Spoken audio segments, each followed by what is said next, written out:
Hello guys, કેમ છો બધાય?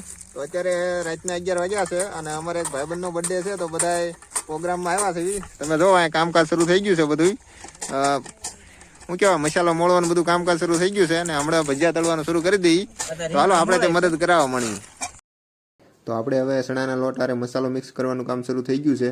થોડુંક લીંબુ કાપી નાખ્યું છે આપણે અને થોડીક કોથમરી પણ આરોઆર આપણે મોળી નાખી છે અને લીંબુનો રસ પણ આપણે થોડો કાઢી નાખીએ એટલે ખાટા મીઠા હારા થાય. તો ઉંબાળે તે જગીને હારો થઈ ગયો છે આપણો અને તેલ નાખી દઈએ ભજીયા તળવા માટે.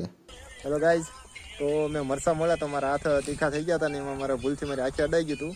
તો આગ બહુ બળવા મળી હતી તો મારે સાફ કરવા માટે ઘરે જવું પડ્યું. હવે હું સાફ કરીને લઈ આવું છું. તો આપણું ભજીયા તળવાનું કામ શરૂ થઈ ગયું છે અને તમે જોવો છો ધીરે ધીરે કામ આપણું શરૂ થઈ ગયું છે. આપણે ભજીયા હારે ખાવા માટે ચટણી તે બનાવી નાખી છે અને ભજીયાનું બસ હવે ઘાણ ઉતરે એટલી વાર છે. બધા ધ્યાન રાખીને જ બેઠા છે અને જો આવી ગયા ભજીયા, બધે ધબધબાટી બોલાવી દીધી છે. આપણે એક લઈ લઈએ. ભજીયા બની ગયા છે, હાલો ખાવા.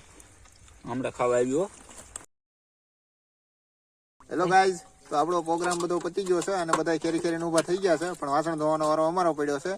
તો ધોઈ નાખીને પછી વ્યતીત ના થાય. તો હવે બધું ખાઈ પીને બધા નવરા થઈ ગયા છે. વાસણ પણ અમે ધોઈ નાખ્યા છે. તો હવે ઘર બાજુ પગપાળા હાલવાની શરૂઆત કરવાની છે અને હવે નીકળી જાય ઘરે અને હુઈ જાય. તે 1-1.5 જેવું થઈ ગયું છે અને હવે હાલો ઘરે જઈને હુઈ જાય. મળીએ નવા વિડીયોમાં.